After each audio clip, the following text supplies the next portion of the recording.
ஒரு நாளை நாம் கடக்க வேண்டும். என்ன என்ன நாள் அப்படின்னா, நீங்க செய்தியோட தலைப்பே அதான். என்னன்னா, சோதனையை ஜெயித்த ஒரு நாளும் சாதனை படைத்த ஒரு நாளும். நீங்கள் அந்த சாதனையை படைக்க போகின்ற அந்த ஒரு நாளை நீங்கள் அடைய வேண்டும் என்றால் சோதனையை ஜெயிக்க வேண்டும். ஒரு சில குறிப்புகளை மட்டும் நான் காமிக்கிறேன், சுருக்கமாக நான் சொல்லி முடிக்கிறேன். வேதத்துல யாரெல்லாம் சோதனையை ஜெயித்து சாதனை படைத்தார்கள் அப்படின்றத நம்ம வேதத்துல இருந்து நம்ம பார்க்க போகின்றோம். அதற்கு முன்பதாக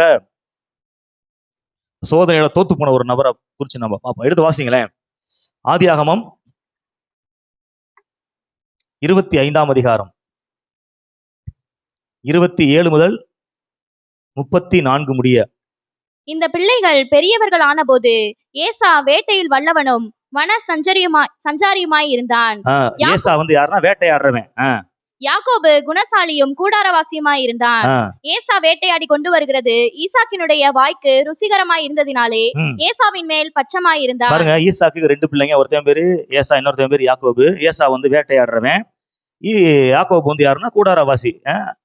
அவன் வந்து வழக்கம் போல அவங்களுடைய முற்பிதாக்கள் செய்து வந்த தொழிலே என்ன பண்ணிட்டு இருக்கிறான், செஞ்சுக்கிட்டு இருக்கிறான். ஆடு மேய்க்கிறது, வீட்டுல கூடாரமா வாசமா இருக்கிறது, இந்த மாதிரி காரியங்களை செஞ்சுக்கிட்டு இருக்கிறான். ஏசா யாருன்னா வனத்துல சஞ்சரிக்கிறவன், அவன் வேட்டையாடுறவன். அவனோட தொழிலே என்னது, வேட்டையாடுறதுதான். வாசிங்க. ஒரு நாள் ஏசா வெளியிலிருந்து களைத்து வந்த போது, வேட்டையாடிட்டு வர்றான், ஆனா ஒண்ணுமே கிடைக்கல, வெறுங்கையா வர்றான், களைத்து போய் வர்றான். யாக்கோபு கூழ் சமைத்துக் கொண்டிருந்தான். அப்பொழுது ஏசா யாக்கோபை நோக்கி, அந்த சிவப்பான கூழிலே நான் சாப்பிட கொஞ்சம் தா, இளைத்திருக்கிறேன் என்றான். நான் இளைச்சு போயிருக்கிறேன், வேட்டையாடி எனக்கு ஒண்ணுமே கிடைக்கல, வெறுமையா வந்ததுனால இப்ப சாப்பிடுறதுக்கு அவன்கிட்ட கேக்குறான்.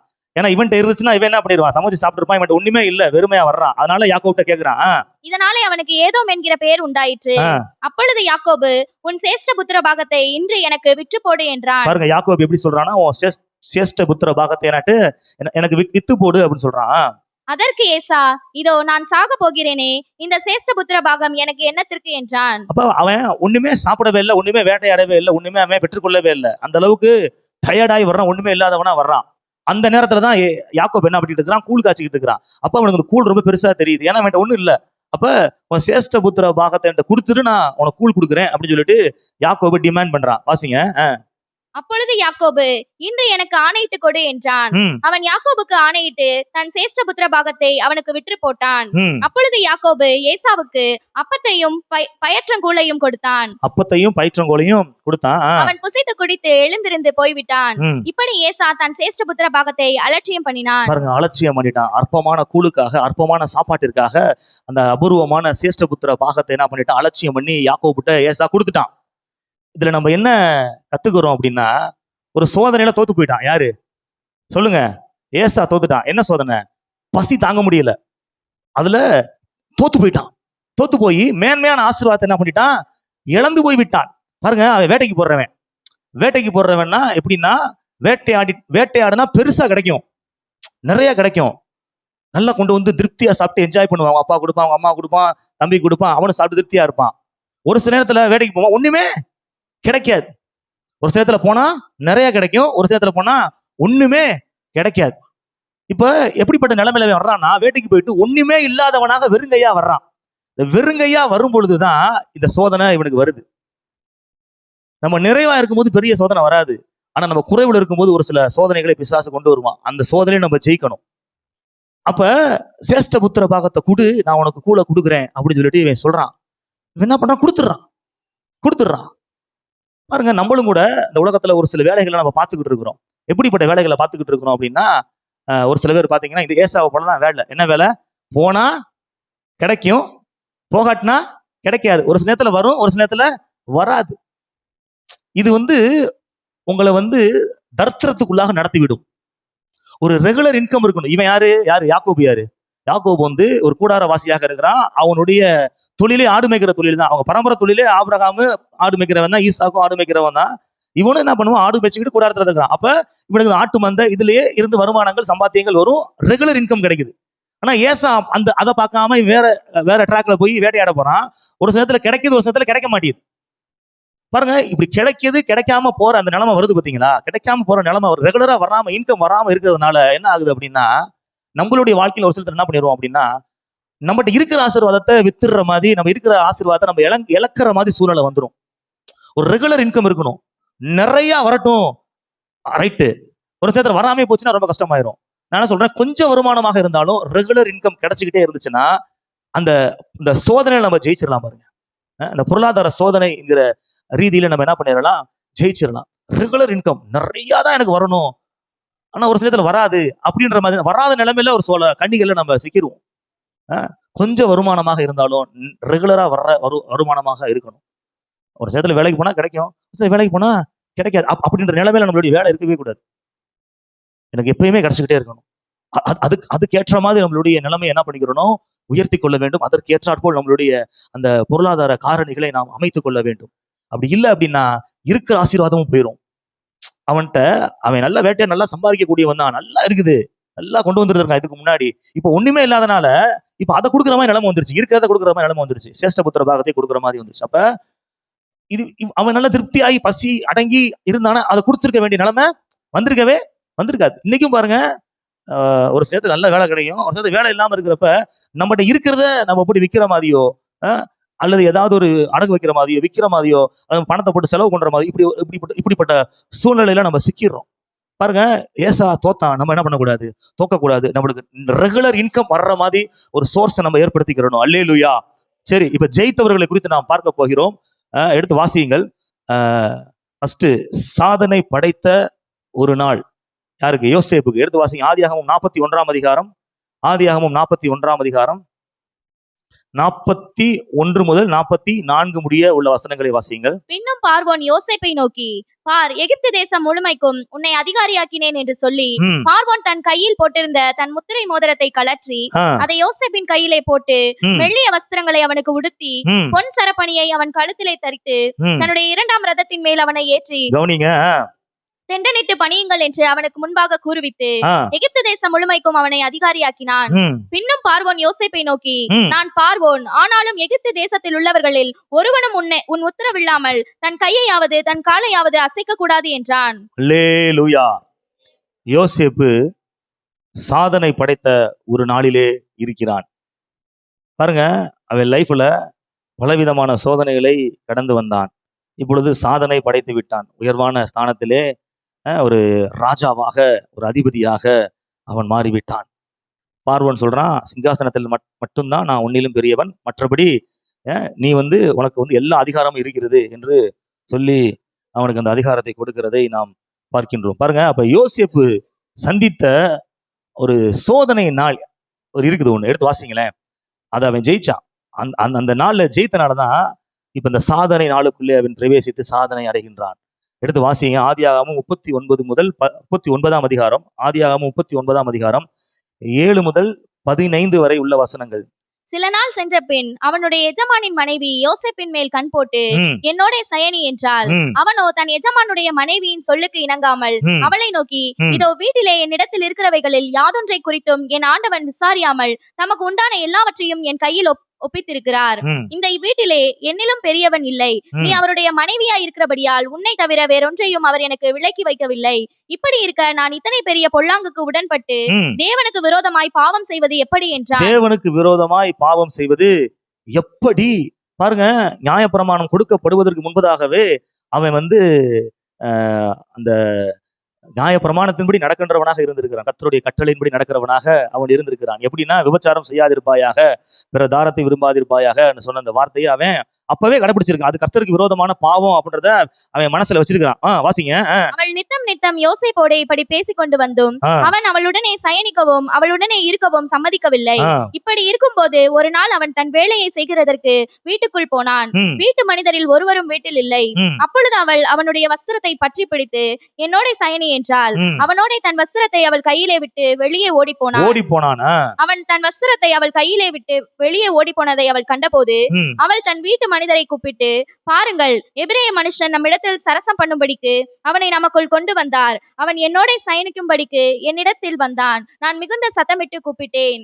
நான் சத்தமிட்டு கூப்பிடுகிறதை அவன் கேட்டு தன் வஸ்திரத்தை என்னிடத்தில் விட்டு வெளியே ஓடி போய் விட்டான் என்று சொன்னாள். பாருங்க, பாவம் செய்வதற்கு வற்புறுத்தியது அவள்தான், போர்த்திபாரின் மனைவிதான். இவன் கிடையாது. இவன் பாவத்துக்கு விலகி ஓடுறான். இப்ப அபாண்டமான ஒரு பழி சொல் அவன் மீது சுமத்தப்படுகின்றது. அபாண்டமான ஒரு பழி சொல் சுமத்தப்படுகின்றது. அதற்கு முன்பதாக ஒரு சோதனையை அவன் சந்திக்கிறான். வீட்டுல யாருமே இல்ல, யாருக்கும் தெரியாது, அப்படிதான் இருக்குது சூழ்நிலை. இருந்தாலும் அவன் கர்த்தருக்கு பயந்து அந்த வேசித்தனத்திற்கு, அந்த அருவருப்பான பாவத்திற்கு விலகி ஓடுகிறான். பாவம் பண்ணக்கூடாது, நான் பரிசுத்தமா இருக்கணும் அப்படின்றதுல வைராக்கியமா அவன் என்ன பண்றான், இருக்கிறான். வாய்ப்புகள் வருது, பாவம் பண்றதுக்கான வாய்ப்புகள் வருது. சரி, அப்படியே நம்ம என்ன பண்ணிக்கலாம், தெரியாம தப்பு பண்ணிக்கிட்டு நம்ம என்ன பண்ணிடலாம், போத்திபார் இருக்கிற இடத்துக்கு நம்ம வந்துடலாம் அப்படின்ற மாதிரி நினைப்பு கூட பிசாசு அவனுக்குள்ள கொண்டு வந்திருப்பான். ஆனா அதுக்கு அவன் என்ன பண்ணல, இடமே கொடுக்கவே இல்லை. வேசித்தனத்திற்கு விலகி ஓடுகிறான். இந்த கர்த்தருக்கு விரோதமான பாவம் அப்படின்னு சொல்லிட்டு அருவருத்தை என்ன பண்றான், ஓடுகிறான். அவன் வலுக்கட்டாயப்படுத்தியும் அவன் என்ன பண்ணல, இணங்கவே இல்லை. பாருங்க, நான் சொல்றேன், ஒரு சில இச்சையான பாவங்களுக்கு, அசுத்தமான காரியங்களுக்கு விலகி இருங்கள். கர்த்தர் நிச்சயமாகவே யோசேப்பை போல உங்களை உயர்த்துவார். அந்த சோதனை நீங்க ஜெயிச்சீங்க அப்படின்னா சாதனை நிச்சயமா உங்களை படைக்க வைப்பார். அந்த பாவ சோதனையின் நாளை நீங்கள் தாண்டினீர்கள் என்றால் நீங்கள் சாதனை படைக்கின்ற நாளை நிச்சயமாகவே கர்த்தர் உங்களை அடைய செய்வார், உயர்த்துவார். அந்த சோதனை, அந்த டெம்ப்டேஷன் என்ன பண்ணணும், ஜெயிக்கணும். இது ஒரு சேலஞ்சிங்கா இருக்குது. இது வந்து இள வயசுல இருக்கிறவங்களுக்கு மட்டும் கிடையாது, முதிர் வயதுல இருக்கிற எல்லாத்துக்குமே இப்படிப்பட்ட சோதனைகளை பிசாசு கொண்டு வர்றான். நம்ம அதை ஜெயிக்கணும். ஜெயிச்சோம் அப்படின்னா நிச்சயமாகவே ஒரு உயர்ந்த ஸ்தானத்துல, எல்லாரும் வணங்கி பணிந்து கொள்ளக்கூடிய ஸ்தானத்துல கர்த்தர் உங்களை வைப்பார். பாருங்க, ஒரு ஸ்கூல்ல வந்து ஒரு சின்ன ஒரு ரிசர்ச் மாதிரி பண்ணாங்களாம். என்ன பண்ணாங்கன்னா, தனித்தனியா பிள்ளைங்களை வந்து ஒவ்வொரு ரூம்ல ஒரு 10 பிள்ளைங்களை இருக்க வச்சுட்டு அவங்க முன்னாடி வந்து ஒரு பிளேட்ல வந்து சாக்லேட் பால்ஸ் நிறைய குமிச்சு வச்சிருக்காங்க. அந்த பிள்ளைங்க முன்னாடி வச்சுட்டாங்க, சின்ன பிள்ளைங்க முன்னாடி. சிசிடிவி கேமரா ரன் ஆகிக்கிறதுக்கு பிள்ளைங்களுக்கு தெரியாது. என்ன சொல்லியிருக்கிறாங்க அப்படின்னா, அந்த 10 பிள்ளைங்கிட்டையும், தனித்தனியா இருக்கிற 10 பிள்ளைங்கிட்டையும், இதுல இருந்து ஒரு சாக்லேட் பீஸை கூட என்ன பண்ணக்கூடாது, நீங்க எடுக்கவே கூடாது. எடுக்காம இருந்தீங்க அப்படின்னா உங்களுக்கு 5 கிலோ 5 kg மதிப்புள்ள சாக்லேட் பால்ஸ் அடங்கிய ஒரு பெரிய ஒரு பாக்ஸ் என்ன பண்ணப்படும், கொடுக்கப்படும் அப்படின்னு சொல்லிட்டு அனௌன்ஸ்மெண்ட் வருது. டீச்சர் சொல்றாங்க. பிள்ளைங்க முன்னாடி என்ன பண்ணிருக்காங்க, சாக்லேட்டை வந்து தட்டில் அப்படியே கூச்சி வச்சிருக்காங்க. இந்த பிள்ளைங்க அப்படியே பார்த்துக்கிட்டே இருக்குது. யாரும் தான் பார்க்கலையே. ஒரு ஆள் என்ன பண்ணிட்டான், டப்பக்கன் எடுத்து வயல போட்டான். ஏன்னா கவுண்ட் பண்ணி வைக்கல, நிறைய கிடக்குது. அதுல ஒரு 200-300 மேல கிடக்கும். ஒன்னா நம்ம இதை தெரியவா போது யாருக்கும் சொல்லி என்ன பண்ணிட்டான், ஒரு ஆள் திருட்டான்.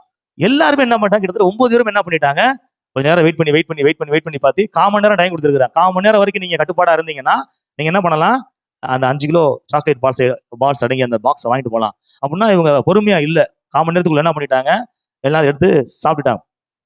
ஒரே ஒரு பையன் மட்டும் அந்த என்ன பண்ணல, சாப்பிடவே இல்லை, ஜெயிச்சிட்டான். உடனே டீச்சர்ஸ் வந்து பேசுறாங்க அந்த பையன்ட்ட, ஏன்பா எல்லாருமே சாப்பிட்டாங்க, நீ மட்டும் ஏன் சாப்பிடல, உனக்கு டெம்ட் ஆகலையே அந்த சாக்லேட்டை பார்க்கும்போது அப்படின்னு சொன்னதுக்கு அவன் சொன்னா, நான் இதை என்ன பண்ணல, பெருசாவே பார்க்கவே இல்லை, எனக்கு நீங்க கொடுப்பேன்னு சொன்னீங்களே 5 கிலோ பாக்ஸ்ல சாக்லேட் பால்ஸ் அடங்கி அந்த 5 கிலோ பாக்ஸை தருவேன்னு சொன்னீங்கல்ல, அது எப்படி இருக்கும், அது எப்படி எடுத்துக்கிறோம், அதை நான் எப்படி அது எப்படி இருக்கும்னு சொல்லிட்டு அதையே நோக்கி கொண்டு இருந்தேன், இதை நான் என்ன பண்ணல, பார்க்கவே இல்லை, எனக்கு இது பெருசாவே தெரியல அப்படின்னு சொன்னானா. பாருங்க, 1/4 மணி நேரம் அவனுக்கு போனதே தெரியலையா, ஜெயிச்சிட்டானா. பாருங்க, இப்படிதான் பாருங்க, ஒரு சின்னத்துல நம்மளுக்கு முன்பதாக சத்துரு என்ன பண்றான், ஒரு சில விஷயங்களை வைக்கிறான், சிற்றின்பங்களை வைக்கிறான். அதை நம்ம நோக்கி பார்த்தோம்னா அவுட் ஆயிருவோம். கர்த்தர் அவளுக்கு ஒரு பேரின்பத்தை, பெரிய ஆசீர்வாதத்தை வச்சிருக்கிறார். அதை நம்ம மிஸ் பண்ணிடுவோம்.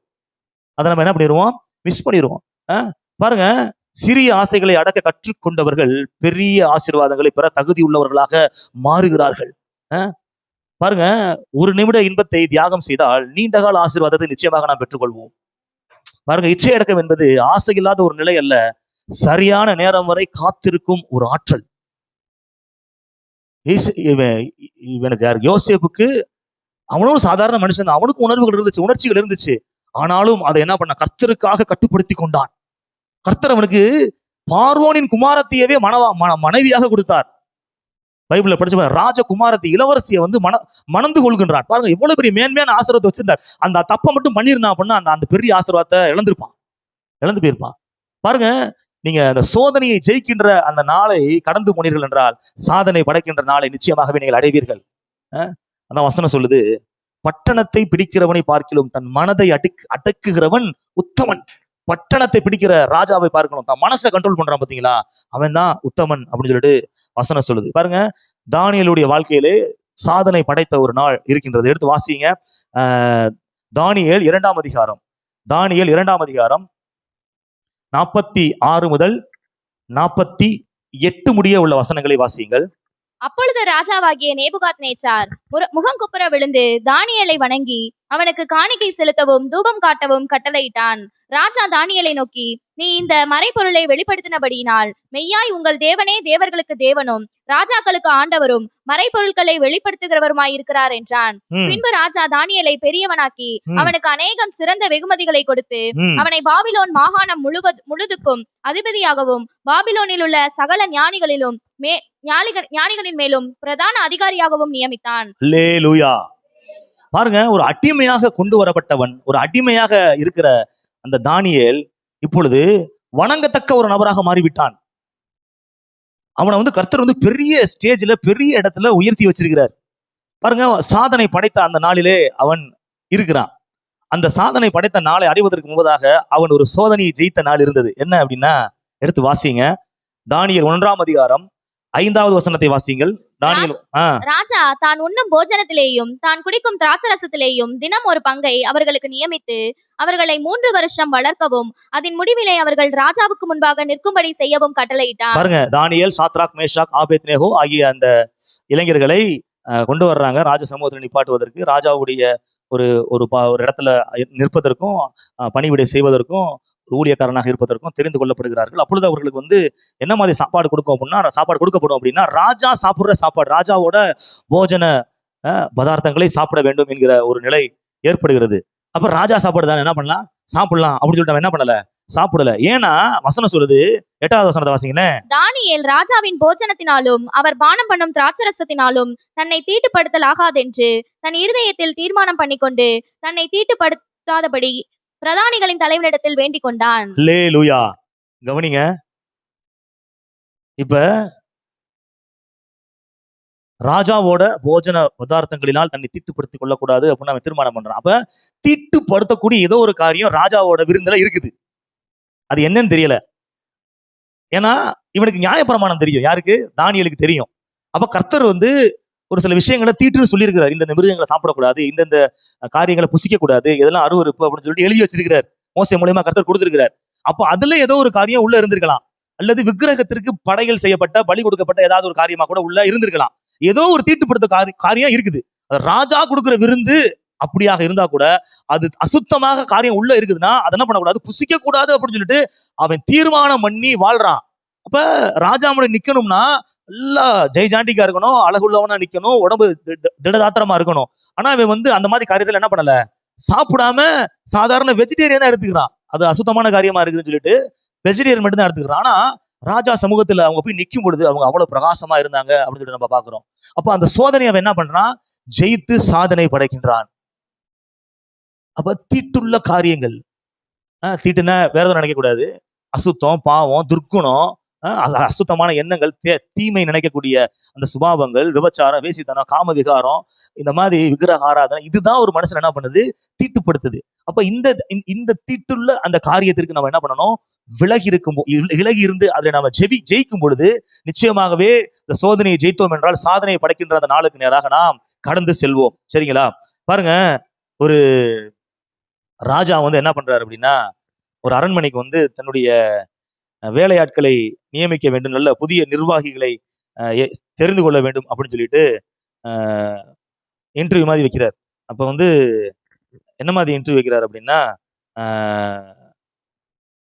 அரண்மனைக்கு வர்ற பாதையில பாத்தீங்கன்னா சேரும் சகதியும் நிறைஞ்ச ஒரு பாதை இருக்குது. அது வழியா தான் எல்லாரும் கடந்து வரணும். வரும்போது எல்லாரும் ஒயிட் கலர் ட்ரெஸ் தான் போட்டு வரணும், வெண்வஸ்திரம் தரித்துட்டு தான் வரணும் அப்படின்னு சொல்லிட்டு சொல்லப்படுது. அப்ப வரணும், ஆனா வெண்வசத்துல எந்த கரையும் இல்லாம வரணும் அப்படின்னு சொல்லிட்டு சொல்லப்படுது. இவன் என்ன பண்றாங்க, எல்லாரும் சேர்ந்து வர்றாங்க, ஒரு ஆளா கிளம்பி வர்றாங்க. வரும்பொழுது நிறைய பேர் என்ன பண்றாங்க, அந்த சேரு சகதியில ஒரு சுதாரிப்பு இல்லாம அவங்க மேல சகதியெல்லாம் பட்டு சேரெல்லாம் பட்டுருச்சு. உடனே உடச்சு கிளீன் பண்றாங்க, அது போக மாட்டேங்குது. ஒரு சிலர் என்ன பண்றாங்க, நம்ம மேலேயும் பட்டுருச்சு, இவன் மேலேயும் பட்டாதான் நம்ம ஜெயிக்க முடியும்னு சொல்லிட்டு மற்றவங்க மேல சேரல்லி தூக்கி போட்டு அப்படியே ஏதோ பண்ணி நிறைய பேர் என்ன பண்ணிடுறாங்க, ராஜா முன்னாடி போயிடுறாங்க. ஆனா ஒரே ஒரு இளைஞன் மட்டும் மெதுவா நிதானமா நடக்கிறான். அப்படியே நடந்து வர்றான். மற்றவங்க எல்லாம் ஃபாஸ்டா போயிட்டு இருக்கிறாங்க, இவன் மட்டும் நிதானமா நடக்கிறான். ஏன் இல்ல, மற்றவங்க எல்லாம் சிரிக்கிறாங்க, மற்றவங்க எல்லாம் ரொம்ப ஏளனமா பாக்குறாங்க. என்னப்பா இப்படி நடந்து வந்துட்டு இருக்க, சின்ன புள்ளமா நடந்து வந்துட்டு இருக்கிற அப்படின்னு சொல்றாங்க. இல்ல, தன்னுடைய சட்டையில தன்னுடைய வஸ்திரத்துல கரை பற்றக்கூடாது அப்படின்றதுக்காண்டி அவன் கொஞ்சம் டிஃப்ரெண்டா நடக்க ஆரம்பிக்கிறான். நடந்து இப்ப ராஜாவோட சமூகத்துக்கு போயிட்டான். லேட்டா போறான் பாருங்க. அங்க எல்லாருமே முன்னாடி நிறைய பேர் வந்துட்டாங்க. கவனிங்க, கரை படாம எல்லாருமே இல்ல, எல்லாரும் கரைப்பட்டவங்களாக்குறாங்க. அந்த அவனுக்கு மட்டும் கரைப்படாம அப்படி நிக்கிறான். நிக்கும் போது ராஜா பார்த்து என்ன பண்றான், செலக்ட் பண்றான். ஏன் அப்படின்னா, நான் என்ன சொன்னேன், கரைப்படாம எல்லாரும் கரைப்படாம வர்றவங்கள நான் செலக்ட் பண்ணுவேன் அப்படின்னு ராஜா சொன்னான். ஆனா இவங்க எல்லாம் வேகத்துல வந்துட்டாங்க, முன்னாடி வந்துட்டாங்க. இவங்க என்ன பண்ணல, செலக்ட் பண்ணவே இல்ல. அப்ப நம்ம கரைபடாமல் இருந்தோம் என்றால் ராஜாவுடைய சமூகத்தில் நிச்சயமாகவே நிற்போம். சரி, அடுத்து 1 சாமுவேல் 1ஆம் அதிகாரம் 19, 20 ஆகிய வசனங்களை வாசிங்களேன். 1 சாமுவேல் 1ஆம் அதிகாரம் 19, 20 ஆகிய வசனங்களை வாசிங்க. அவர்கள் அதிகாலையில் எழுந்து கர்த்தரை பணிந்து கொண்டு ராமாவில் இருக்கிற தங்கள் வீட்டுக்கு திரும்பி போனார்கள். எல்கானா தன் மனைவியாகிய அன்னாளை அறிந்தான். கர்த்தர் அவளை நினைந்தருளினார். சில நாள் சென்ற பின்பு அன்னாள் கர்ப்பவதியாகி ஒரு குமாரனை பெற்று கர்த்தரிடத்தில் அவனை கேட்டேன் என்று சொல்லி அவனுக்கு சாமுவேல் என்று பெயரிட்டாள். கவனிங்க, இது அன்னாளுடைய வாழ்க்கையிலே அந்த ஒரு நாள், எந்த ஒரு நாள், சாதனை அடைந்த ஒரு நாள். அவள் கர்த்தரிடத்துல கேட்டது போல ஒரு குமாரனை அவள் பெற்றாள். அப்ப சோதனையை ஜெயித்த ஒரு நாள் அவளுடைய வாழ்க்கையில இருந்தது. என்ன சோதனையை ஜெயித்த நாள்? 1 சாமுவேல் 1ஆம் அதிகாரம் 2 வாசிங்க. 1 சாமுவேல் 1ஆம் அதிகாரம் 2வது வசனம் வாசிங்க. அவனுக்கு 2 மனைவிகள் இருந்தார்கள். ஒருத்தி பேர் அன்னாள், மற்றவர் பேர் பெனினாள். பெனினாளுக்கு பிள்ளைகள் இருந்தார்கள், அன்னாளுக்கோ பிள்ளை இல்லை. பாருங்க, எல்கானாவுக்கு எத்தனை பிள்ளைங்க, எத்தனை மனைவிகள்? கவனிங்க, 2 பேரு. அதுல ஒருத்தவ பேர் என்னது, பெனினாள். இன்னொருத்தவள் பேரு அன்னாள். இப்ப பெனினாளுக்கு பிள்ளைகள் இருக்குது, அன்னாளுக்கு பிள்ளைகளே இல்லை. 6வது வசனத்தை வாசிங்க. கர்த்தர் அவள் கர்ப்பத்தை அடைத்தபடியினால் அவளுடைய சகலத்தி அவள் துக்கப்படும்படியாக அவளை மிகவும் விசனப்படுத்துவாள். யாரு? பெனினாள் அன்னாளை ரொம்ப விசனப்படுத்துறா. ஏன்னா பிள்ளை இல்ல அன்னாளுக்கு. அதனால 7வது வசனம். அவள் கர்த்தருடைய ஆலயத்திற்கு போகும் சமயத்தில் அவன் வருஷந்தோறும் அந்த பிரகாரமாய் செய்வான். இவள் அவளை மனமடிவாக்குவாள். அப்பொழுது அவள் சாப்பிடாமல் அழுது கொண்டிருப்பாள். அதாவது அழுகிற அளவுக்கு மனசை காயப்படுத்தி என்ன பண்றா, பேசுறா. பாரு, என்கிட்ட எல்லாம் பிள்ளைங்க இருக்குது, உன்கிட்ட பிள்ளையே இல்ல அப்படின்னு சொல்லி ரொம்ப கவலைப்படுத்தி வேதனைப்படுத்துறா. பாருங்க, அந்த எங்க போயிருக்கிறாங்க அப்படின்னா, ஒரு ஃபங்க்ஷனுக்கு போயிருக்கிறாங்க. வருடந்தோறும் நடைபெறுகின்ற அந்த அந்த ஒரு விசேஷமான நாளுக்காக அங்க போயிருக்கிறாங்க. சீலோவிலே, கர்த்தருடைய சமூகத்திலே. அங்க எல்லாருக்கும் என்ன இருக்கும் அப்படின்னா, ஒரு கொண்டாட்டம் இருக்கும். எல்லாரும் சந்தோஷமா இருப்பாங்க. சந்தோஷமா இருக்கிற மக்கள் மத்தியில ஒரு ஆள் மட்டும் துக்கத்தோடு அழுது கொண்டிருக்கின்றாள். யாருன்னா, அன்னாள். துக்கத்தோடு அழுது கொண்டிருக்கின்றாள். வேதனை. ஏன் அப்படின்னா, பெனினாள் அவளை ரொம்ப காயப்படுத்துற மாதிரி பேசுறா, விசனப்படுத்துறா, மனமடி வாக்குறா, குத்தி குத்தி சொல்லி வேதனைப்படுத்துறா. அப்படியே வாசிங்க, 9வது வசனத்தை வாசிங்க. 9, 10, 11. சீலோவிலே அவர்கள் புசித்து குடித்த பின்பு அன்னாள் எழுந்திருந்தாள். ஆசாரியனாகிய ஏலி கர்த்தருடைய ஆலயத்தின் வாசல் நிலை அண்டையிலே ஒரு ஆசனத்தின் மேல் உட்கார்ந்திருந்தான். அவள் போய் மனம் கசந்து மிகவும் அழுது கர்த்தரை நோக்கி விண்ணப்பம் பண்ணி, சேனைகளின் கர்த்தாவே, தேவரீர் உம்முடைய அடியாளின் சிறுமையை கண்ணோக்கி பார்த்து உம்முடைய அடியாளை மறவாமல் நினைந்தருளி உமது அடியாளுக்கு ஒரு ஆண் பிள்ளையை கொடுத்தால் அவன் உயிரோடு இருக்கும் சகல நாளும் நான் அவனை கர்த்தருக்கு ஒப்புக் கொடுப்பேன். அவன் தலையின் மேல் சவரகன் கத்தி படுவதில்லை என்று ஒரு பொருத்தனை பண்ணினார். பாருங்க, பெனினாள் அன்னாளை மிகவும் வேதனைப்படுத்துகின்றாள், கஷ்டப்படுத்துகின்றாள், காயப்படுத்துகின்றாள். ஆனால் பதிலுக்கு அன்னாள் ஒரு ரியாக்ஷன் என்ன பண்ணல, பெனினாள்கிட்ட பேசவே இல்ல. சண்டை போடுறதுக்கு போகவே இல்லை, பதிலுக்கு பதில் பேசுறதுக்கு போகவே இல்லை. அதுக்கு பதிலாக தன்னுடைய வேதனையை, தன்னுடைய பாரத்தை கர்த்தருடைய சமூகத்திலே கொண்டு போய் என்ன பண்றான், ஊற்றுகிறாள். அவன் நினைச்சா அந்த இடத்த சண்டை போட்டுருக்கலாம். அவன் நினைச்சா, ஏன்னா எல்கானாவோட சப்போர்ட் யாருக்கு இருக்குது, அன்னாளுக்கு இருக்குது. அவன் நினைச்சா, நீ போமா, குடும்பத்தையே பிரிச்சிருக்கலாம், நீ தேவையே கிடையாது, ரொம்ப காயப்படுத்துறா. ஏன்னா எல்கானா அன்னாளை ரொம்ப நேசிக்கிறான். அன்னாளை என்ன பண்றான், ரொம்ப நேசிக்கிறான். 2 பங்கு கொடுக்குறான், மற்றவங்களை விட அவளுக்கு 2 பங்கு கொடுக்குறான். அதை பயன்படுத்திக்கிட்டு இவளை பெனினாளை என்ன பண்ணிருக்கலாம், துரத்தி கூட விட்டுருக்கலாம். இவன் நினைச்சிருந்தா எதுவுமே செய்யல. பாருங்க, பிசாசு ஒரு சில நேரத்துல நம்மளுக்கு எல்லாமே கிடைக்கப்படும், சந்தர்ப்பங்கள்லாம் கிடைக்கும். எதிரி அடிக்கலாம், அட்டாக் பண்ணலாம், என்ன வேணாலும் பண்ணலாம், கவிழ்த்து போடலாம், வாய்ப்புகள்லாம் இருக்குது. ஆனா நம்ம அந்த இடத்துல பொறுமையா இருந்து அவங்க நம்மளை வேதனைப்படுத்தினாலும் துக்கப்படுத்தினாலும் கர்த்தரிடத்துல போய் நம்ம முறையிட்டோம் அப்படின்னா கர்த்தர் நிச்சயமாகவே நம்மளை உயர்த்துவார். இந்த சோதனையை ஜெயிச்சோம் அப்படின்னா கர்த்தர் நிச்சயமாகவே சாதனை படைக்க வைப்பார். அப்படிதான் அவ பண்ணா. ரொம்ப வேதனைப்படுத்துறா, ரொம்ப கஷ்டப்படுத்துறா. ஆனா பதிலுக்கு எதுவுமே செய்யல. கர்த்தருடைய சமூகத்துல போய் அழுகிறா. எல்கானாட்ட அழுகல. எல்கானாட்ட அழுதுருந்தா கதையை வேற மாதிரியா இருக்கும், குடும்பம் பிரிஞ்சிருக்கும். ஆனா அப்படி செய்யவே இல்லை. பாருங்க, எல்லா சந்தர்ப்பம் இருந்தும் அதை சரியான முறையில் என்ன பண்ணல, பயன்படுத்தல. சரி, எல்லா சந்தர்ப்பம் இருந்தும் தவறான முறையில் அதை பயன்படுத்தாம சரியான முறையில் என்ன பண்றா, பயன்படுத்துற கர்த்தரோட சமூகத்துல போய் அழுகுறா. பாருங்க, ஒரு குதிரைகள் ஒரு இடத்துல இருக்குது, கழுதை ஒரு இடத்துல இருக்குது. அப்ப அந்த கழுதை என்ன சொல்லிச்சான் குதிரையை பார்த்து, நீ என்ன பெருசா இருக்கிற, என்ன பெரிய உயரமா இருக்கிற, நான் சாப்பிட்ற புள்ளதான் நீ சாப்பிட்ற, நான் இருக்கிற இடத்துலதான் நீ இருக்கிற, நீ பெருசா உயரமா இருந்தா நீ பெரிய குதிரையா அப்படின்னு சொல்லிட்டு கழுதை என்ன பண்ணிச்சான், நக்கலா பேசிச்சான். அப்ப கவனிங்க, அப்ப அப்ப மத்த குதிரைகள்லாம் சொல்லிச்சான், இவ்வளவு ஏளனமா அந்த கழுதை பேசிக்கிட்டு இருக்கு, உனக்கு இருக்கிற பலத்துல ஓங்கி ஒரு மிதி மிதிச்சேன்னா கழுதை வாய் என்ன பண்ணிடும், தாடையே உடஞ்சு கீழே விழுந்துரும், ஓங்கி ஒரு மிதி மட்டும் என்ன பண்ணு, மிதி, இனிமே அந்த கழுதை என்ன பண்ணாது, வாய துறக்காது அப்படின்னு சொல்லிச்சான். அதுக்கு அந்த குதிரை சொல்லிச்சான், இல்ல நான் இங்க போய் சண்டை போட்டுக்கிட்டு இருந்தேன்னா என்னுடைய அழைப்பு போயிடும், எனக்குன்னு ஒரு பொறுப்பு இருக்குது. என்ன பொறுப்பு அப்படின்னா, பயிற்சி செஞ்சு யுத்தத்துல வந்து ஜெயிக்கிற ஒரு குதிரையாக நான் இருக்கணும், அதுக்காக நான் ட்ரைனிங் எடுத்துக்கிட்டு இருக்கிறேன், நான் போய் கழுது கூட எல்லாம் போய் சண்டை போட்டு இருக்க முடியாது அப்படின்னு சொல்லிட்டு அமைதியாவே இருந்துச்சான். கழுதை என்ன எப்ப பார்த்தாலும் கத்திக்கிட்டே இருந்துச்சான். பாருங்க, ஒரு குறிப்பிட்ட காலத்துல அந்த அமைதியா இருந்து நல்லபடியாக பயிற்சி பெற்ற யுத்த நாளுக்கு ஆயத்தமாக இருந்த அந்த குதிரை செலக்ட் ஆயிருச்சு. எதுக்கு செலக்ட் ஆயிடுச்சுன்னா, ராஜாவோட குதிரையா செலக்ட் ஆயிருச்சு. இப்ப அந்த குதிரை மேல வந்து பட்டு கம்பளத்தை விரிச்சு அது மேல யார் ஏறுறா, ராஜா ஏறுறார். பாருங்க, இந்த கழுதை என்ன பண்ணிட்டு இருக்குது, பாத்துக்கிட்டே இருக்குது.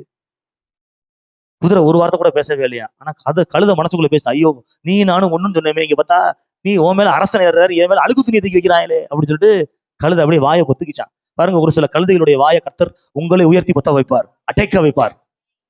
இந்த மாதிரி நீங்க பதிலுக்கு என்ன பண்ணாதீங்க, பாலருக்கு சொல்லிட்டு அடிச்சிடாதீங்க, அட்டாக் பண்ணிடாதீங்க, வாயை உடச்சிடாதீங்க. கர்த்தரே உங்களை உயர்த்தி அவர்கள் வாயை அடைப்பார்.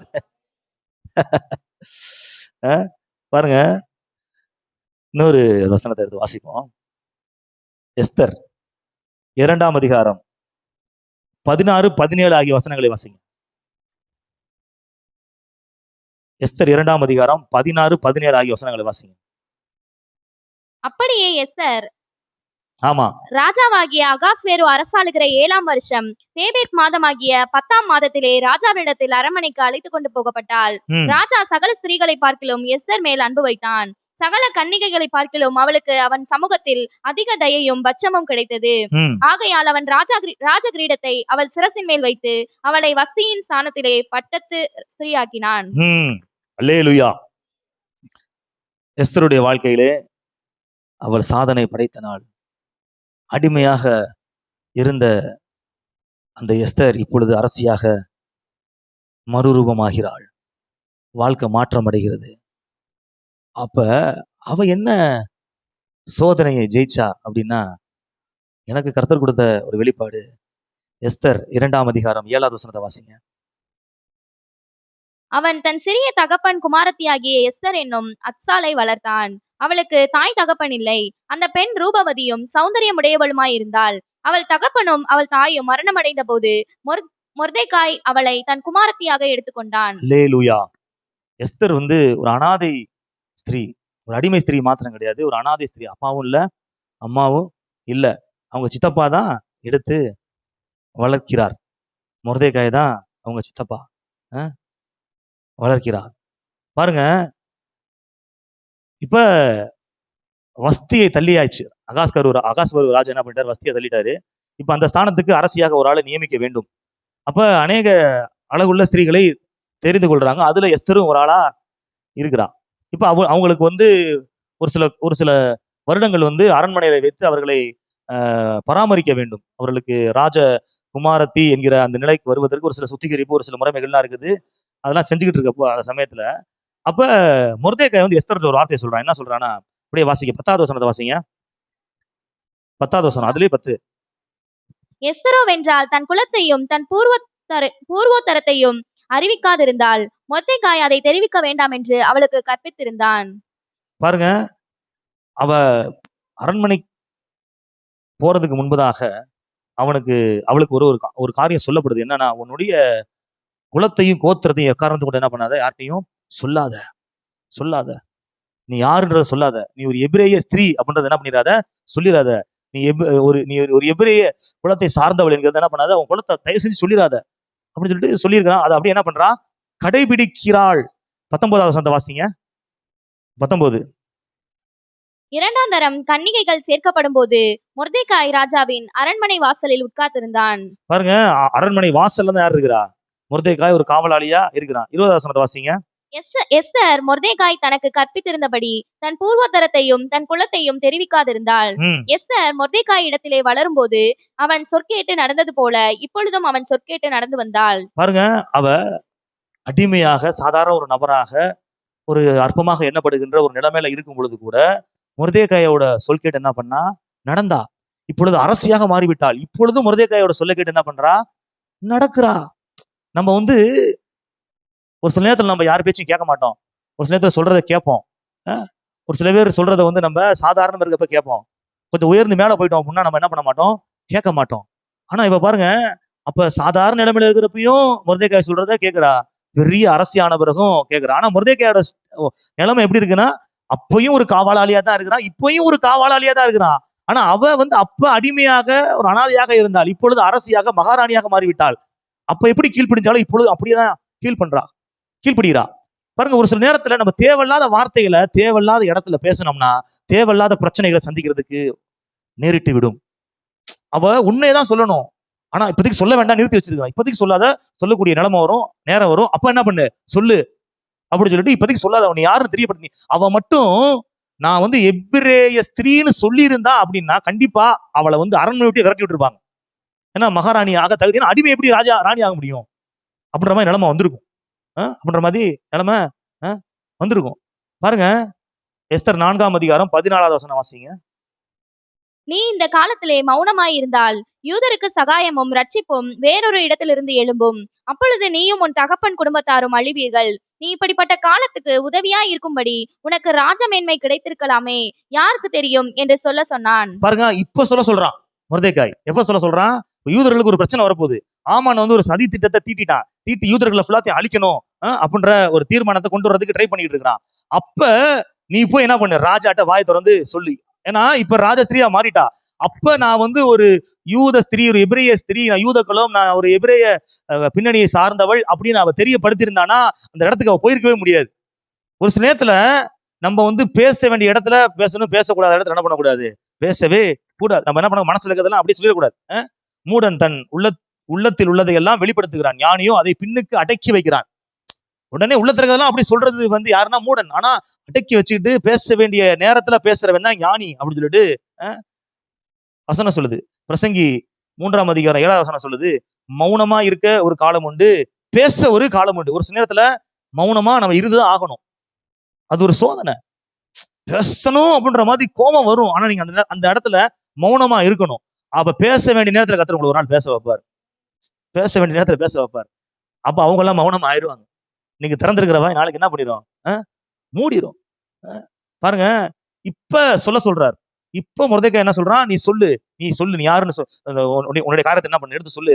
என்னுடைய குலத்தை, என்னுடைய இனத்தை அழிக்கிறதுக்கு ஆமான் வந்து திட்டம் போடுறான் அப்படின்னு இப்ப ராஜாட்ட சொல்லு. இந்த ராஜமேன்மை அதுக்கு தான் உனக்கு கொடுக்கப்பட்டிருக்குது அப்படின்னு சொல்லிட்டு ஏற்ற நேரத்துல பேச சொல். பாருங்க, ஒரு சில நேரத்துல நம்ம வந்து ஞானமா என்ன பண்ணணும்? பேசணும். அதான் வசனம் சொல்லுது, ஏற்ற சமயத்தில் சொன்ன வார்த்தை வெள்ளித்தட்டில் வைக்கப்பட்ட பொற்பழங்களுக்கு சமம். ஏற்ற நேரத்துல ஏற்ற வார்த்தைகளை பேசணும். தேவையில்லாத வார்த்தையில எங்கேயாச்சும் பேசிட்டு பிரச்சனையில மாட்டிக்கிட்டு கஷ்டப்படுற ஆள் நிறைய பேர் இருக்கிறாங்க. நிறைய உதாரணங்கள்லாம் சொல்லலாம், வேண்டாம், டைம் இல்லை. தேவையில்லாத வார்த்தையில என்ன பண்ணக்கூடாது?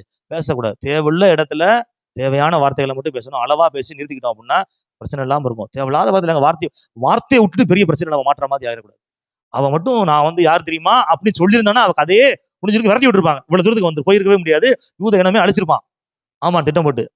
அவன் அந்த இடத்துல பேசாம இருந்து பேச வேண்டிய இடத்துல பேசுங்க. நான் சொல்றேன், ஒரு சில நேரத்துல நீங்க அமைதியா இருங்க, பேச வேண்டிய இடத்துல பேசுங்க. கர்த்தர் உங்களை நிச்சயமாகவே உயர்த்தி உங்களை ஜெயிக்க வைப்பார். பாருங்க, ஒரு ராஜா வந்து நாட்டுல வந்து ரொம்ப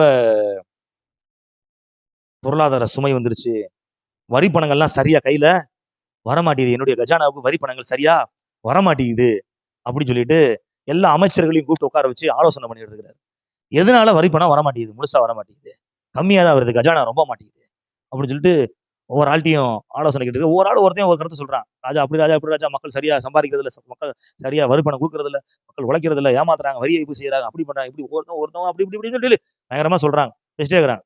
அப்ப ஒரே ஒரு ஆள் அமைதியா இருந்துட்டு அவர் என்ன பண்ணாருன்னா, டக்குன்னு ஒரு ஐஸ் கட்டி எடுத்து ஒரு ஆள் கையில கொடுத்து ராஜாட கொடுங்க அப்படின்னாராம். இப்ப சுத்தி 20 பேர் உட்காந்துருக்காங்க. ஒவ்வொரு ஆளு கைக்கு என்ன பண்ணுது, ஐஸ் கட்டி அப்படியே மாறி மாறி மாறி மாறி மாறி மாறி அப்படியே போய் ராஜா கையில போகுது. ராஜா கையில போகும்போது இந்த ஐஸ் கட்டி, பெரிய ஐஸ் கட்டி கற்பூரம் சைஸுக்கு, இப்படிதான் ராஜா நடக்குது அப்படின்னு சொல்லிட்டாங்க. ராஜாவுக்கு புரிஞ்சிச்சு என்னன்னா, மக்கள் கையில இருந்து வந்தப்ப பெருசா இருக்குது, இவங்க கையிலுக்கெல்லாம் போய் கடைசி உங்க கைக்கு வரும்போது இப்படி ஆயிருது அப்படின்றத என்ன பண்றாங்க, சொல்லாம ஞானமா சொல்லிட்டு வெளியில போயிட்டு பாரு. இந்த மாதிரி ஒரு சமயத்துல நம்ம வந்து சும்மா அப்படியே பெருசா என்ன பண்ணக்கூடாது, அப்படி இப்படி ஆர்கியூமெண்ட் பண்ணி பேசுறோட ஞானமா என்ன பண்ணணும், பேச வேண்டும். அது ஞானமா பேசுறது, அது அது ஒரு சோதனையை ஜெயிக்கிற ஒரு காரியம் தான் பாருங்க. அடுத்து இன்னொரு வசனத்தை எடுத்து வாசிங்க. தாவீது வந்து சாதனை படைத்த நாள். தாவீதுடைய வாழ்க்கையில சாதனை படைத்த நாள். 2 சாமுவேல் 5ஆம் அதிகாரம் 2 சாமுவேல் 5ஆம் அதிகாரம் 4, 5 ஆகிய வசனங்களை வாசிங்க. தாவீது ராஜாவாகும் போது 30 வயதாய் இருந்தான். அவன் 40 வருஷம் ராஜ்யபாரம் பண்ணினான். அவன் எப்ரோனிலே யூதாவின் மேல் 7 வருஷமும் 6 மாதமும், எருசலேமிலே சமஸ்த இஸ்ரவேலின் மேலும் யூதாவின் மேலும் 33 வருஷமும் ராஜ்யபாரம் பண்ணினான். அல்லேலூயா. கிட்டத்தட்ட 40 வருஷம் தாவீது ராஜ்யபாரம் பண்ணுகிறான், ராஜாவா இருக்கிறான். 30 வயசுல ராஜாவா ஆகுறான். ஆனா சிறு வயதிலேயே, இள வயதிலேயே, வாலிப வயதிலேயே அவன் வந்து ராஜரீக அபிஷேகத்தை பெற்றுக்கொண்டான். ஆனால் உடனே அவன் ராஜாவாக மாறவில்லை. ஒரு சில பிரச்சனைகளையும் ஒரு சில போராட்டங்களையும் சந்திக்கிறான். நிறைய சவால்களை சந்திக்கிறான்.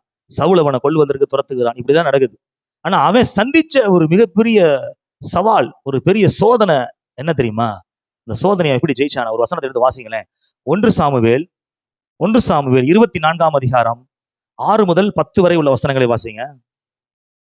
அவன் தன் மனுஷரை பார்த்து, கர்த்தர் அபிஷேகம் பண்ணின என் ஆண்டவன் மேல் என் கையை போடும்படியான இப்படிப்பட்ட காரியத்தை நான் செய்யாதபடிக்கு கர்த்தர் என்னை காப்பாராக. அவர் கர்த்தரால் அபிஷேகம் பண்ணப்பட்டவர் என்று சொல்லி தன் மனுஷரை சவுலின் மேல் எழும்ப ஒட்டாமல் இவ்வார்த்தைகளினால் அவர்களை தடை பண்ணினான். சவுல் எழுந்திருந்து கெபியை விட்டு வழியே நடந்து போனான். அப்பொழுது தாவீதும் எழுந்திருந்து கெபியிலிருந்து புறப்பட்டு சவுலுக்கு பின்னாக போய், ராஜாவாகிய என் ஆண்டவனே என்று கூப்பிட்டான். சவுல் திரும்பி பார்த்தபோது தாவீது தரை மட்டும் முகங்குனிந்து வணங்கி சவுலை நோக்கி, தாவீது உமக்கு பொல்லாப்பு செய்ய பார்க்கிறான் என்று சொல்லுகிற மனுஷருடைய வார்த்தைகளை ஏன் கேட்கிறீர்? இதோ கர்த்தர் இன்று கெபியில் உம்மை என் கையில் ஒப்பு கொடுத்தார். பாருங்க, தாவீதை கொல்வதற்கு சவுல் படையோடு வருகின்றான். இப்பொழுது தாவீதோட கையில சவுலை கர்த்தர் ஒப்பு கொடுத்துட்டார். தனியா மாட்ட வச்சுட்டாரு. ஆனா அவன் என்ன பண்ணல, கொல்லல. எல்லாரும் சொல்றாங்க, ஆண்டவர் உன் கையில சவுல் என்ன பண்ணிட்டாரு, ஒப்பு கொடுத்துட்டாரு, என்ன கொன்றுன்னு கூட இருக்கவங்க சொல்றாங்க. ஆனா அவன் என்ன சொல்றான் அப்படின்னா, வாசிங்க. ஒப்பு கொடுத்தார் என்பதை இன்றைய தினம் உம்முடைய கண்கள் கண்டதே. உம்மை கொன்று போட வேண்டும் என்று சிலர் சொன்னார்கள். ஆனாலும் என் கை உம்மை தப்பவிட்டது. என் ஆண்டவன் மேல் என் கையை போடேன். அவர் கர்த்தரால் அபிஷேகம் பண்ணப்பட்டவராமே என்றேன். பாருங்க, கர்த்தரால் அபிஷேகம் பண்ணப்பட்டவரை நான் என்ன பண்ண மாட்டேன், கொல்ல மாட்டேன். பாருங்க, அடையாளத்துக்கு என்ன பண்றான், வஸ்திரத்துல இருந்து ஒரு பகுதி என்ன பண்ணிருக்கான், அறுத்து கொண்டு வந்திருக்கிறான். கவனிங்க. அப்ப சொல்றான், பாருங்க, உங்க வஸ்திரத்துல ஒரு பகுதி இல்ல, நான் வந்து அறுத்தேன். வஸ்திரத்தை அறுத்த எனக்கு ஒன்னு அறுக்கிறது எவ்வளவு நேரம் ஆகும், ஆனா நான் செய்ய மாட்டேன். ஏன் அப்படின்னா, நீர் கர்த்தரால் அபிஷேகம் பண்ணப்பட்டவர் தாமே. அவனை கொல்ல வந்த அந்த சத்ருவ சவுல கர்த்தர் அவன் கையில ஒப்பு கொடுத்தா கூட அவன் கொல்லவே இல்லை. அந்த சோதனை என்ன பண்றான், ஜெயிக்கிறான். பாருங்க, அந்த சோதனை அவன் ஜெயிக்கிறான். பாருங்க, வாய்ப்பு ஒரு சில நேரத்துல வாய்ப்பு கூட கிடைக்கும். சத்ருவ கர்த்தர் வந்து உங்களுடைய உங்களுக்கு பாதப்படி ஆக்குவார், உங்களுடைய கைகளில் ஒப்பு கொடுப்பார். அப்ப வாய்ப்பு கிடைத்தது என்று நினைத்து நம்ம என்ன பண்ணக்கூடாது, அவர்களை போட்டு வாட்டி வதைத்து விடக்கூடாது. எல்லாவற்றுக்கும் மேல கர்த்தருடைய சித்தத்தை செய்கிறவர்களாக நம்ம என்ன பண்ணணும், இருக்கணும். உயர்வை பெறுவதற்கு தாவீது என்ன பண்ணல, குறுக்கு வழியை தெரிந்து கொள்ளவில்லை. அந்த இடத்துல அவனை கதையை முடிச்சிருந்தானா உடனே இவன் ராஜாவாயிருப்பான். குறுக்கு வழியை தேடவே இல்லை. கர்த்தர் என்ன கொண்டு போகட்டும், கர்த்தர் என்ன உயர்த்தட்டும் அப்படின்னு சொல்லிட்டு அவன் என்ன பண்றான், பொறுமையா இருக்கிறான். பாருங்க. அப்ப சவுலை கொல்வதற்கு தாவீதுக்கு வாய்ப்பு கிடைத்தாலும் தாவீதுடைய அந்த நற்குணத்தை அவன் என்ன பண்ணல, இழக்கவே இல்ல. அதுல கரெக்டா நிக்கிறான், ஸ்டாண்டர்ட்ல கரெக்டா நிக்கிறான். அதனாலதான் அவன் வந்து சமஸ்த இஸ்ரவேலுக்கு ராஜாவாக மாற்றப்படுகிறான். அவ்வளவு பெரிய உயர்வை கர்த்தர் அவனுக்கு கொடுக்கின்றான். அந்த சோதனையை ஜெயிக்கிறான். பாருங்க, இரக்கம் உள்ளவர்களாக நாம் இருக்க வேண்டும். பாருங்க, ஒரு நாட்டுல ஒரு அரசர் வந்து தன்னுடைய மகளுக்கு வந்து திருமணம் முடிக்க வேண்டும் என்று சொல்லி மூணு மாப்பிள்ளை செலக்ட் பண்றாரு.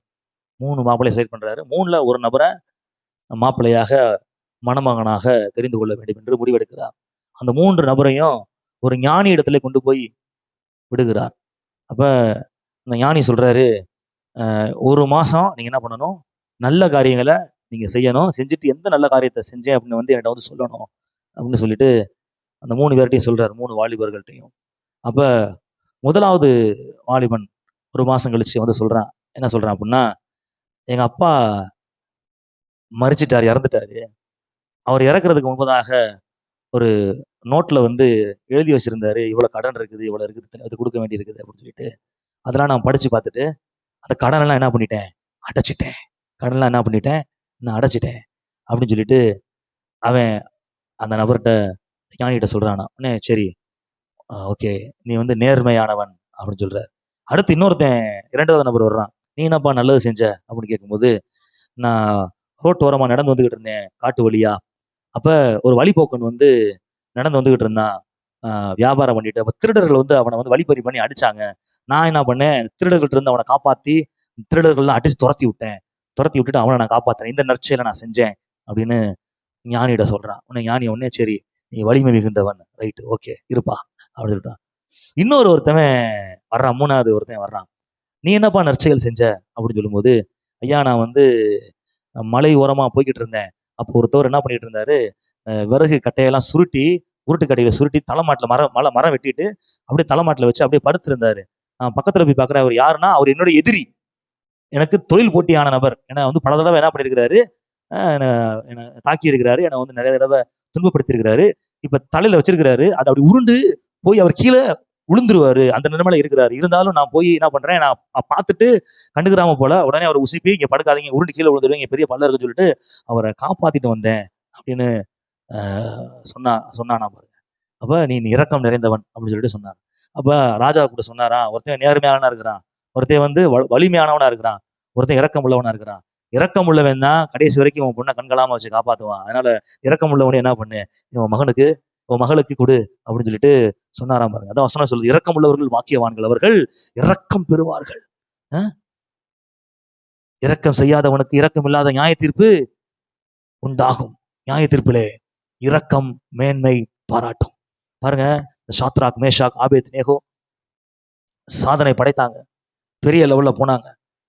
அவங்களை குறிச்சு வசனம் சொல்லுது, ராஜா சாத்ராக், மேஷாக், ஆபேத் நேகோ என்பவர்களை பாபிலோன் தேசத்திலே உயர்த்தி வைத்தான், பெரிய ஸ்தானத்துல வைக்கிறான். அவ்வளவு தூரத்துக்கு பெரிய ஸ்தானத்துக்கு அவங்க போயிட்டாங்க. காரணம் என்ன தெரியுமா, அவங்க ஒரு சோதனையை ஜெயிச்சாங்க. அந்த சாதனை அடைவதற்கு முன்பதாக ஒரு பெரிய சோதனையை ஜெயிச்சாங்க. என்னன்னா, அக்னி சூளையிலே தூக்கி போடுற மாதிரி ஒரு நிலைமை வந்தா கூட நான் விக்கிரக ஆராதனை பண்ண மாட்டேன், விக்கிரகத்தை வணங்க மாட்டேன், நான் கர்த்தருக்காக வைராக்கியமா இருப்பேன் அப்படின்னு சொல்லி நின்றதுனால கர்த்தர் தேசத்திலே சாத்ராக், மேஷாக், ஆபேத் நேகோவை உயர்த்தி வைத்தார். பாருங்க, நான் சொல்றேன், இந்த காலை வேளையிலே இந்த செய்தியை நீங்கள் கேட்டுக்கொண்டிருக்கின்ற இந்த வேளையிலும் கூட உங்களுடைய வாழ்க்கையிலே ஒரு சில சோதனைகளை நீங்கள் சகித்து கொண்டிருக்கலாம். அந்த சோதனைகளை ஜெயிக்கின்ற நாளிலே நீங்கள் வாருங்கள். நிச்சயமாகவே சாதனை படைக்கின்ற நாளுக்கு நேராக கர்த்தர் உங்களை கொண்டு வருவார். சோதனையை ஜெயித்த அந்த ஒரு நாள் உங்கள் வாழ்க்கையில உண்டானது என்றால், நீங்கள் சாதனை படைக்க போகின்ற அடுத்த நாளையும் கர்த்தர் உண்டாக்குவார். கரங்களை தட்டி கர்த்தரை மகிமைப்படுத்துவோம். யாவரும் எழுந்து நிற்போம்.